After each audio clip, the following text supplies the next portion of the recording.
네, 다음 연자분을 모시겠습니다. 까미유 굿만 박사님이십니다. 굿만 박사님께서는 앙코르 해양자원 및 보안 호주 국립센터에 21년 3월에 합류를 하셨고요. 또 ANU 호주 국립대학교 법학대학의 비지팅 펠로우입니다. 2019년 1월에 박사 과정을 마치셨습니다. 2005년부터 2020년까지 굿만 박사님께서는 호주 법무부의 국제법실에서 일을 하셨습니다. 2010년부터 2012년까지 농업부의 국제 수산팀에 파견이 되었습니다. 카밀 굿만 박사님께서는 법률 자문관으로서 많은 국제회의에 참석을 하셨고 국제법 이행 관련한 조언을 제공을 하셨고 또 여러 국제 법원 그리고 또 재판소에서 소송을 담당을 하셨습니다. 호주 뉴질랜드 국제법 학회의 멤버이시기도 합니다. 카밀 굿만 박사님께서 EEZ의 해양생물의 연안국가 관할이라는 책을 쓰셨고 21년 11월 옥스퍼드 대학 출판사에서 출간됐습니다. 네, 그러면 굿만 박사님의 발표를 청해 듣겠습니다. 우선 시작을 하기에 앞서서 주최 측께 감사의 말씀을 드립니다. 이번 회의를 세심하게 조직을 해주셨고 또 저희를 따뜻하게 맞이해 주셨는데요. 이번 회의에 참석을 하면서 저명한 분들과 식견을 공유할 수 있게 되어 매우 감사하게 생각을 하고 또 웅클로스의 30년 과거 현재 미래를 살펴보게 되어 매우 기쁘게 생각을 하며 아주 소소하게나마 이 시의적절한 논의에 제가 기여할 수 있기를 바랍니다. 과거 현재 미래에도 이 1982년 웅클로스의 핵심은 모든 국가의 이익을 균형 있게 조화시키는 것에 있었습니다. 그 중에서도 이 원칙이 가장 뚜렷하게 드러나고 중요한 부분이 바로 EEZ 체제입니다. 이익의 균형이라는 개념은 EEZ와 관련된 거의 모든 논의에서 중추적인 역할을 합니다. 제5부에 명시된 혁명적 타협에도 있고요. 12해리에서 200해리 사이에 적용되는 법적 체제를 설명하고 정의하기 위해서 학술적 문헌과 판례에서 자주 언급이 되고 있습니다. 또 EEZ에서 관할권의 부여와 제한을 지지하는 논거로도 국가들이 많이 이용하고 있습니다. 그런데 협약 본문 그 어디에도 EEZ에서의 이익의 균형 개념을 구체적으로 언급하지 않고 또 균형을 이루는 절차도 언급되고 있지 않습니다. 전 인류의 이익과 필요를 고려하는 공정하고 형평성 있는 국제 경제 질서를 실현하는 데 기여하는데요. 이 개념을 제가 이번 발표에서 말씀을 드리려고 합니다. 이 위대한 타협을 달성하고 유지하는 데 있어서 이익의 균형을 어떻게 달성할 것인가, EEZ에서의 균형이란 무엇인가, 이 질문과 관련해서 저는 호주의 영화 더 캐슬에서 영감을 받았습니다. 영화는 멜번 공항 옆에 위치한 소박한 집을 공항 확장을 위해 정부가 강제로 매입하려는 것을 막기 위해서 하는 호주 노동자 계급 가족에 대한 코미디 영화인데요. 영화에서는 가족의 선의는 있지만 법적 지식이 부족한 데니스 드뉴토라의 도움을 받습니다.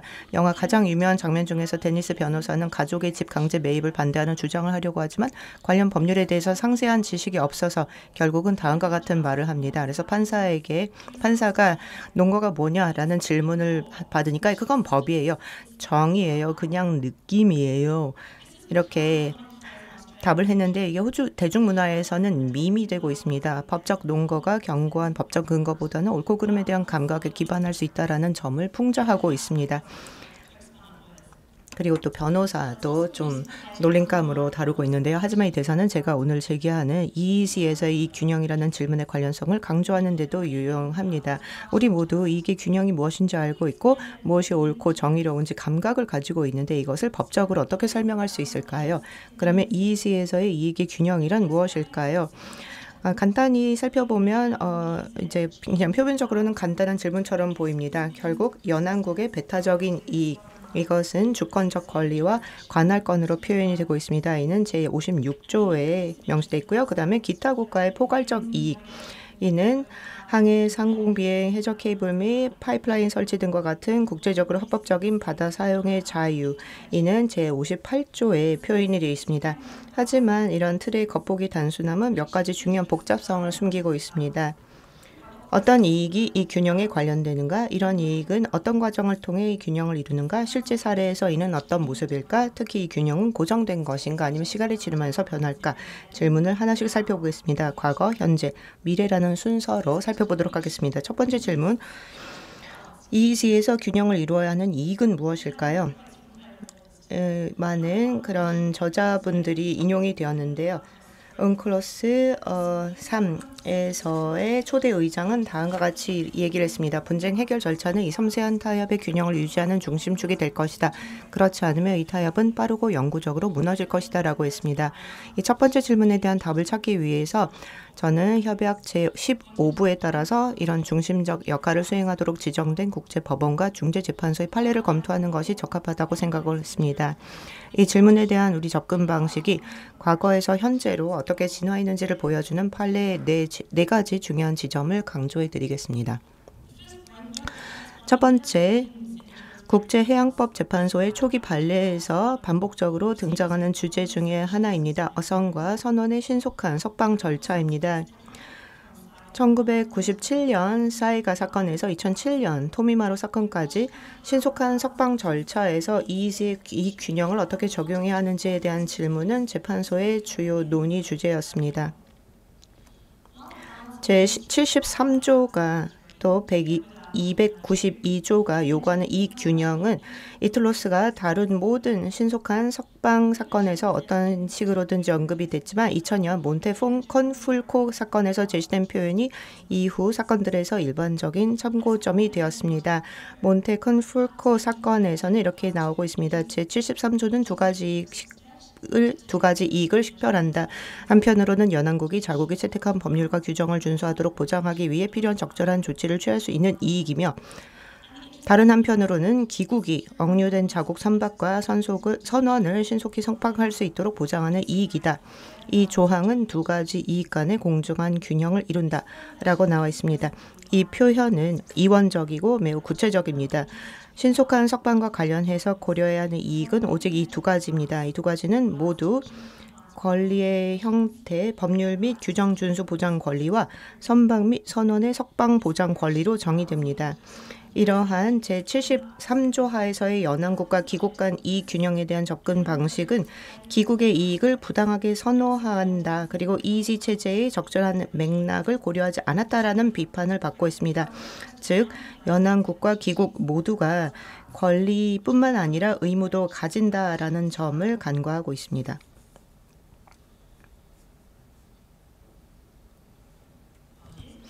네. 재판소는 이런 더 광범위한 맥락적 문제들을 고려하라는 요청을 볼가 사건에서 받았습니다. 2004년입니다. 호주가 비청군이었는데요. 남극해에서의 불법 미신고 비규제업, IUU업을 효과적으로 방지하기 위해서 보증금의 일부로 비금전자 조건을 부과하는 것이 필요하다고 주장했습니다. 재판소는 사건의 모든 상황을 고려할 필요성을 인정하고 IUU업에 대한 국제적인 우려를 주목을 했지만 여전히 몬테컨풀코 결정에서 제시된 이 균형을 고수했습니다. 호주인으로서 셰러 임시판사가 이 균형이 은클로스 3 당시 개념 그대로 유지돼야 한다는 아이디어에 의문을 제기하면서 반대 의견을 냈습니다. 셰러 판사는 다음과 같이 제안했는데요. 어업과 관련해서 그리고 기국의 비효율적인 통제와 악의적인 운영자들이 제기하는 도전에 비추어 볼 때 변화하는 상황은 선박 소유자, 운영자, 어업회사와 그리고 연합국 간의 새로운 균형을 요구한다라고 제안을 했습니다. 사실 선박 소유자와 운영자까지도 이 균형의 일부로 간주해야 되는지는 잘 모르겠습니다만 셰러 판사가 고려해야 하는 이익을 더 광범위하게 정의하려는 시도는 옳았다라고 봅니다. 그런데 그는 한 10년 정도 시대를 앞선 것으로 보입니다. 네, 그러면 이제 10년 더 앞당겨서 버지니아 G 사건 2014년을 살펴보도록 하겠습니다. 그리고 또 2015년 SRFC가 제출한 권고적 의견 요청을 살펴보도록 하겠습니다. 이 두 사건 모두 다른 법적 질문을 다뤘으며 서로 다른 방식으로 이 균형 문제를 제기했습니다. 하지만 두 사건 모두 권리뿐 아니라 의무도 이 균형의 일부로 간주할 수 있는 가능성을 열어줬습니다. 버지니아 G 사건에서 재판소는 제56조에 따라서 EEZ 내 생물자원에 대한 연안국의 배타적 주권적 권리와 제58조에 따른 모든 국가의 항행 자유 간의 균형을 맞춰야 했습니다. 이는 벙커링과 같은 관련 활동의 규제가 연안국의 관할권에 속하는지 아니면 기국의 항해 장유에 속하는지 판단하기 위해서였습니다. 재판소는 균형 과정에 대해서는 구체적으로 설명하지 않았고 연안국과 기국 간 균형보다는 연안국 권리 범위를 결정하는 데 초점을 맞췄습니다. 그러나 연안국의 이익이 단순히 56조의 권리뿐 아니라 본질적으로 의무에 해당하는 협약 제61조의 보존 및 관리 조항을 포함한다고 언급했습니다. 그리고 상세한 균형 과정은 팩 반사의 별도 의견에서 설명이 되었는데요. 버지니아주의 몰수가 제73조 1항에서 요구하는 필요한 조치로 볼 수 있는지에 대해서 의견을 제시했습니다. 특히나 연안국과 기타 국가의 권리와 의무 간의 정교한 균형이 EEZ 법적 체제의 핵심이라고 지적을 했습니다. 또 판사는 연안국이 어업법을 효과적으로 집행하는 데 겪는 어려움을 심각하게 고려했으며 동시에 연안국의 집행 조치가 기국의 항행 자유를 침해하여 이 균형을 깨뜨릴 가능성도 있다라고 인정을 했습니다. 이런 아이디어는 또한 다른 방식으로 SRFC 권고적 의견에도 반영이 되었습니다. 이 결정은 이 균형 또는 균형 과정을 구체적으로 언급하지는 않았지만 연안국과 기국의 권리와 의무를 모두 명확히 인정했습니다. 특히 협약이 생물자원의 보존 및 관리 문제를 연안국 의무의 관점에서 접근한다라고 명시적으로 인정했습니다. 그리고 이런 의무가 상응하는 권리를 수반한다라고 보았습니다. 이 결정은 EEZ 내 생물자원의 보존 및 관리 책임을 보장해야 할 연안국의 책임을 상기시키며 EEZ에서 연안국이 IUU 어업 문제를 해결하기 위해 조치를 취할 주요 책임이 있다라는 것을 확인시켰습니다. 또한 제92조와 제94조에서 규정한 기국의 책임, 의무를 참조하여 기국의 일반적 및 특정 의무도 인정했습니다. 이러한 사건들은 이원적이고 권리 중심적인 접근 방식을 넘어섰습니다. 단순히 권리나 자격뿐 아니라 의무, 책임 또는 책무를 포함하는 보다 포괄적인 이 균형을 지지했습니다. 이는 특히 56조 제2항과 제58조 3항에서 규정한 상호적 배려 규칙을 고려할 때 당연해 보일 수 있습니다. 하지만 EEZ 내에서의 이 균형 과정이 명확히 규정되어 있지 않은 상황에서 권리뿐 아니라 의무도 이 균형의 중요한 요소로 인정하는 것은 매우 중요합니다. 이는 국가의 권리에 부여된 상한선이 국가의 의무에 해당하는 하한선을 넘어설 수 있도록 해석되는 것을 보장하기 위함입니다. 즉, 연안국 또는 기국의 권리가 너무 제한적으로 해석되어 그 의무 이행이 방해받지 않도록 보장해야 하며 그 반대도 마찬가지입니다. 이 점에서 초기 신속 석방 사건의 권리 중심적 접근 방식과 이 업 사건들에서 나타난 보다 포괄적인 접근 방식 사이에 중요한 차이가 드러난다고 생각을 합니다. EEZ 내 이 균형은 어업 문제에 국한되지 않습니다. 또 다른 중요한 기여는 2014년 아크틱 선라이즈 중재 사건에서 제7부속서 중재재판소가 한 결정에서 이루어졌습니다. 이 사건에서 재판소는 연안국의 EEZ 내 비생물 자원의 탐사 및 개발에 대한 주권적 권리와 외국인 또는 외국 선박의 항해 중 시위 행동의 자유 간의 균형을 고려해야 했습니다. 재판소는 연안국의 주권적 권리가 보호 및 예방 조치를 취하는 것으로 정당하게 확장될 수 있다고 판단했지만 이런 조치가 기국의 항행 및 기타 권리와 자유를 침해하거나 부당하게 간섭해서는 안 된다고 명시했습니다.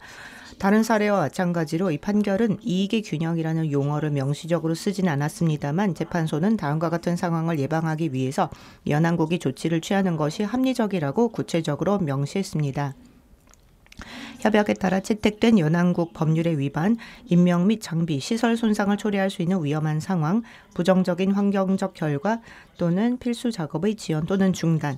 재판소는 이런 모든 요소를 연안국의 정당한 이익으로 설명했습니다. 또한 연안국이 일정 수준의 불편함은 감수해야 하며 이는 주권적 권리 행사에 간섭이 되지 않는 한 허용돼야 한다라고 덧붙였습니다.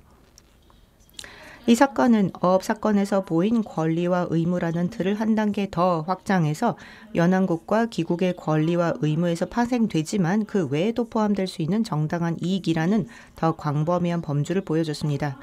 이익이란 무엇인가라는 질문을 제기하게 되는데요. 이를 정의하는 한 가지 방법은 다음과 같습니다. 권리는 우리가 할 수 있는 것이고 의무는 우리가 해야 하거나 하지 말아야 하는 것이라면 이익은 우리의 권리와 의무에 영향을 미치는 요소로 우리가 할 수 있는 것 또는 해야 하지 말아야 할 것에 영향을 미치게 됩니다.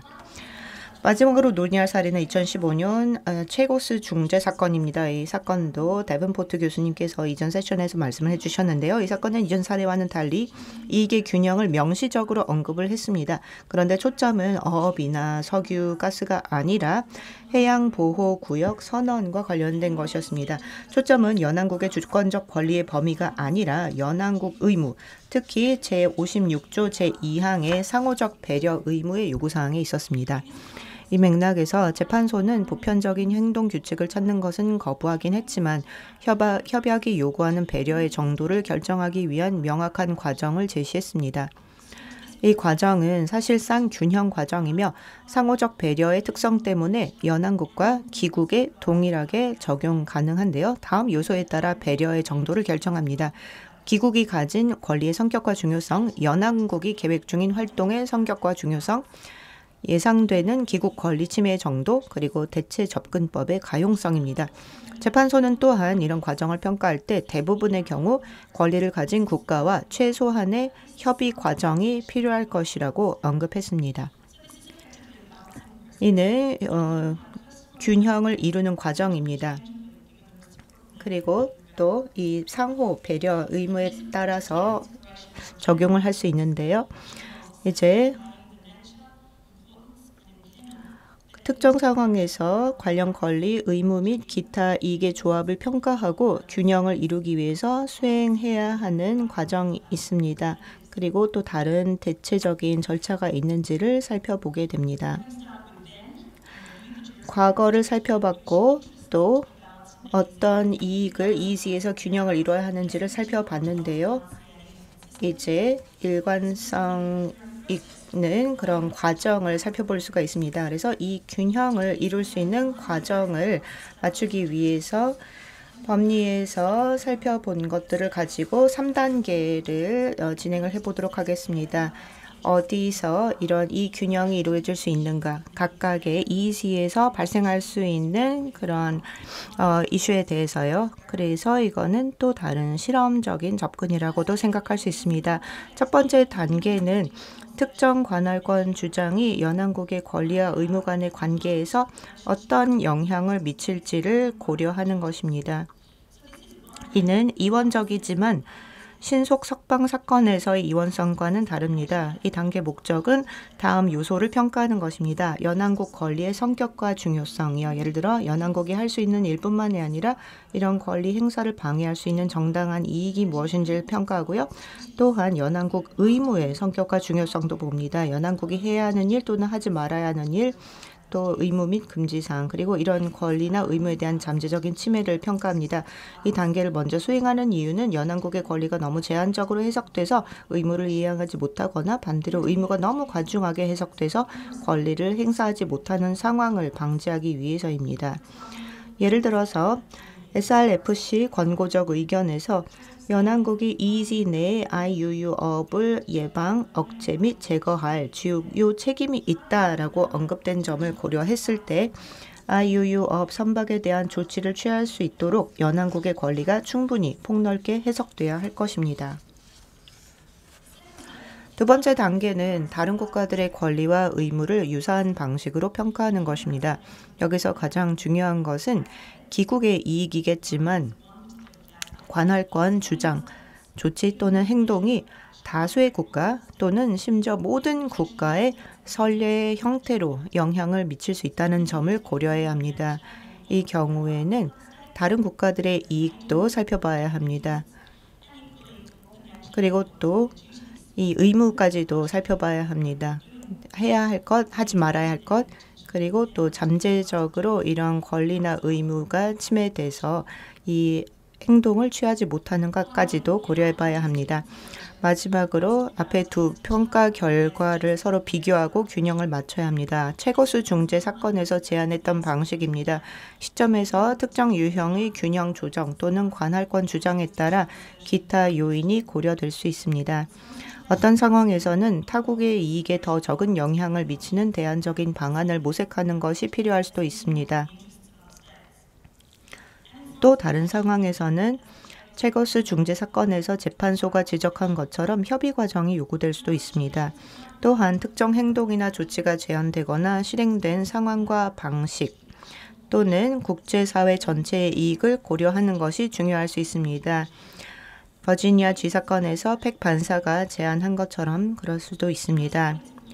이 시점에서 유념할 필요가 있는데요. 최고스 사건과 마찬가지로 이것은 어떤 보편적인 행동 원칙을 제시하는 건 아닙니다.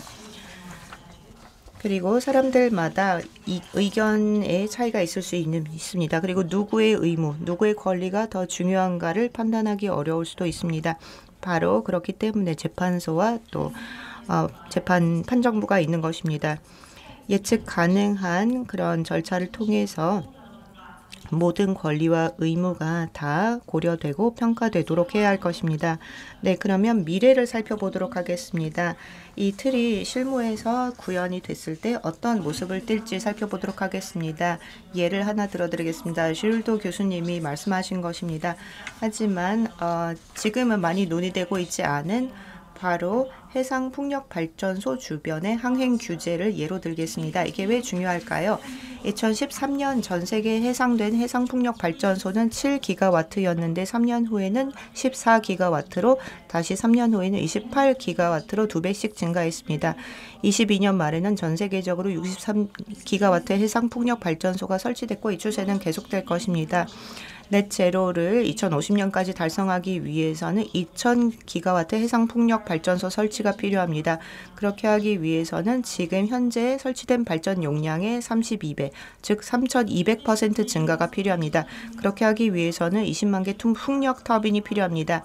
이는 약 50만 평방킬로미터의 해양 지역을 차지하게 될 것입니다. 이는 해상풍력발전소와 항행이 교차하는 지역에서 연안국과 타국의 이익 그리고 개별 선박 및 국제사회 전체의 이익을 어떻게 균형 있게 조정할지에 대해서 새로운 사고방식이 필요하다는 것을 의미합니다. 물론 무한한 그러한 구체적인 그러한 이익이 있겠지만 해상풍력발전소와 항행에 관한 연안국 및 타국의 이익 균형을 일반적으로 평가하는 방식을 간단히 살펴보겠습니다. 먼저 연안국의 이익을 보겠습니다. 연안국의 이익은 매우 주권적이고 배타적인 성격을 띠고요. 해상풍력 자원을 개발할 권리, 해상 구조물과 안전구역을 규제할 권리, 오염 방지할 권리, 그리고 이런 권리에 대한 간섭을 방지하는 이익이 결부되어 있습니다. 이런 권리가 중요한 이유는 연안국의 에너지 및 경제 안보의 핵심과 관련이 있기 때문입니다. 궁극적으로 결국 국가 안보에도 중요합니다. 재생에너지 전환 및 해양 환경 보호 라는 본질적이고 경제적인 중요성을 가지고 있습니다. 반면 연안국에는 다음과 같은 의무가 있습니다. 일반 의무, 예를 들어서 상호 배려, 또 해양 환경 보호의 의무가 있고요. 좀 더 구체적인 의무로는 구조물과 안전구역에 대한 적절한 통지를 제공하고 이의지 내 오염을 방지하는 것, 또 어느 정도 일정 수준의 불편을 수용해야 하는 의무들이 있습니다. 이런 의무는 중요합니다. 통신의 기본적인 자유, 생명 및 재산의 안전, 그리고 다시 한번 해양 환경 보호를 뒷받침하고 있습니다. 연안국의 권리나 의무에 대한 침해 가능성은 구체적인 조치나 규제를 고려하지 않고는 정확히 예측하기 어렵습니다.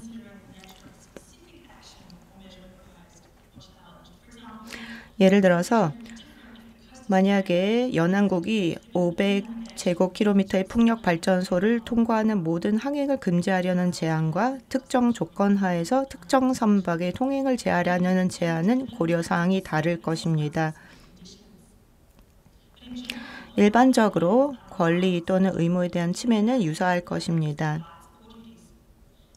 일반적으로 연안국의 재량권에 대한 제한은 풍력발전소의 위치를 지정하고 운영하며 준변 항해를 가장 효과적이고 효율적이며 환경적으로 책임있게 규제하기 어렵게 만들어서 높은 에너지 비용, 경제적 손실 및 환경적 피해로 잠재적으로 이어질 수 있습니다.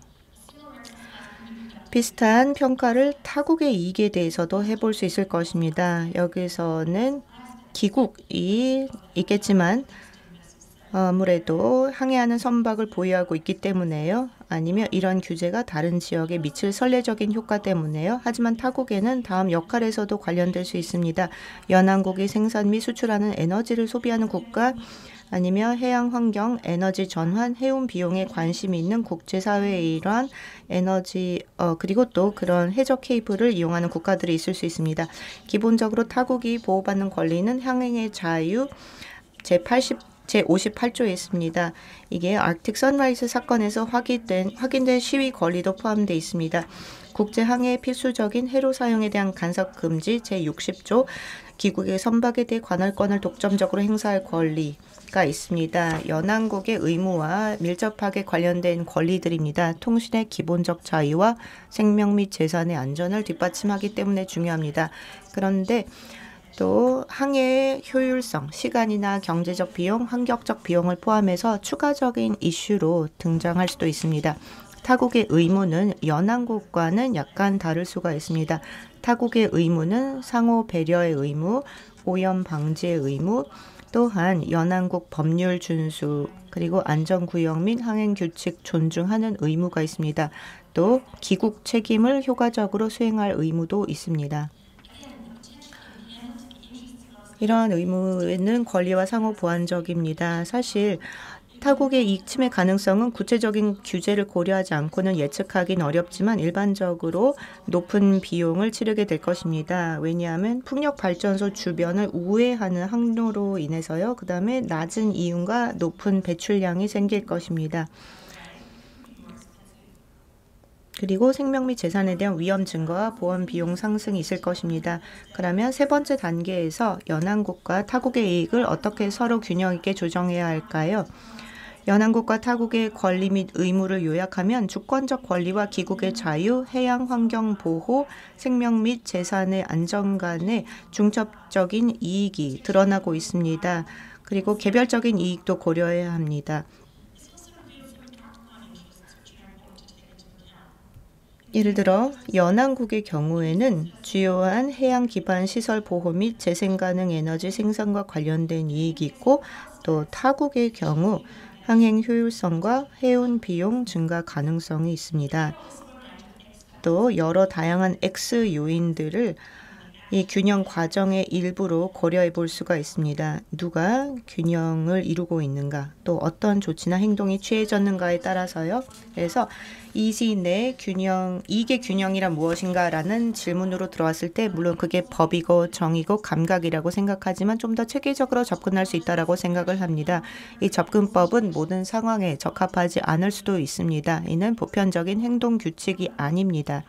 하지만 모든 관련된 관점을 고려할 수 있도록 하는 유연한 틀입니다. 이는 조치, 행동 또는 주장의 성격과 주제에 따라서 차별화된 방식으로 적용될 수 있습니다. 이익의 균형은 이원적이지 않으며 세 차원으로 구성됐습니다. 연안국, 기국 및 기타 국가의 권리, 의무, 그리고 정당한 이익으로 구성되어 있습니다. 이는 포괄적입니다. 이런 권리, 의무, 이익의 성격과 중요성뿐만이 아니라 이에 대한 잠재적 침해를 고려해야 합니다. 그리고 관련된 X 요인도 포함될 여지를 남길 만큼 포괄적입니다. 판례와 여러 사건들에서 봤듯이 이 균형은 고정된 게 아니라 사회, 경제, 정치, 지리적 변화, 과학기술 발전에 따라서 시간이 지남에 따라 발전합니다. 이 균형은 반복적으로 조정돼야 합니다. 항상 동일한 방식으로 유지되지 않을 수도 있습니다. 이 과정은 아마 정책 개발 과정에서 관계자들이 화이트보드에서 분석하는 형태로 진행될 수도 있고 재판소가 사건에서 제시된 주장과 증거를 분석하고 평가하는 일부로 수행될 수도 있습니다.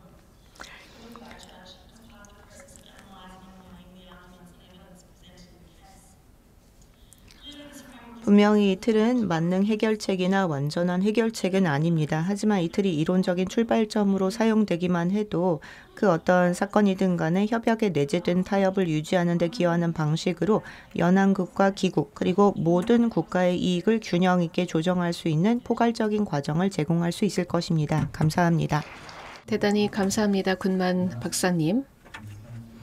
아주 통찰력 있는 발표를 해주셨습니다.